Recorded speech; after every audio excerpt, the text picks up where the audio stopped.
আমরা যাতে গ্যাস বিদ্যুতের সংযোগ আনডিসপিউটেড ল্যান্ড এই জিনিসগুলো নিশ্চিত করেই কেবলমাত্র আমরা ইকোনমিক জোনগুলোতে যাতে বিদেশি বিনিয়োগকারীদেরকে যাতে বলি যে তারা যাতে সেখানে বিনিয়োগ করতে আসে।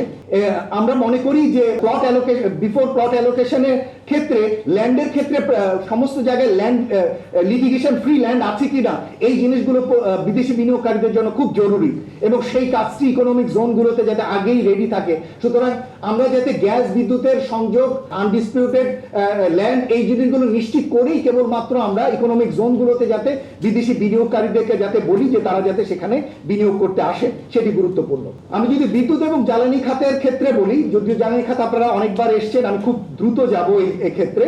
মূল যে জেনারেশন ট্রান্সমিশন সমস্যাগুলোর ক্ষেত্রে আমরা যেটি দেখতে পাচ্ছি যে ওভার প্রজেকশনের গ্রিডের সমস্যার কথা জানি আমরা। এক্ষেত্রে সবচেয়ে বড় চ্যালেঞ্জ হচ্ছে স্বচ্ছতা এবং জবাবদিহিতার মাধ্যমে কার্যক্রম বাস্তবায়ন এবং এই যে অতি মূল্যায়িত চাহিদা প্রক্ষেপণ এই জায়গা থেকে সরে আসা দরকার বলে আমরা মনে করি। এবং এক্ষেত্রে আইপিএমপি এসএমপির ক্ষেত্রে আমরা দেখতে পাচ্ছি তারা একটা ওভার প্রজেকশন করেছিল 40-50 গিগাওয়াটের। আমরা দুঃখজনকভাবে দেখতে পাচ্ছি যে বিএনপিও সেই একই পথে হাত দিচ্ছে। তারা বলছেন যে তারা 35 গিগাওয়াটের টার্গেট করতে চান 2030-এর ভিতরে।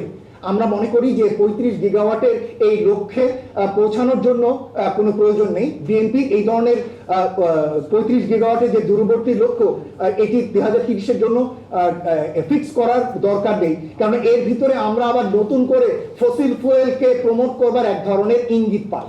সুতরাং সেই জায়গা থেকে সরে আসার জন্য আমরা মনে করি যে এই 35 গিগাওয়াটের লক্ষ্য সরে এসে বরঞ্চ বাস্তব ভিত্তিকভাবে, যেমন সিপিডি থেকে আমরা বলেছিলাম যে 2040 পর্যন্তই আমাদের 30 গিগাওয়াট হলে হয়ে যাবে। সুতরাং সেরকম একটি লক্ষ্যকে মাথায় রেখেই যাতে নতুন সরকার এগোন আমরা সেটি মনে করি।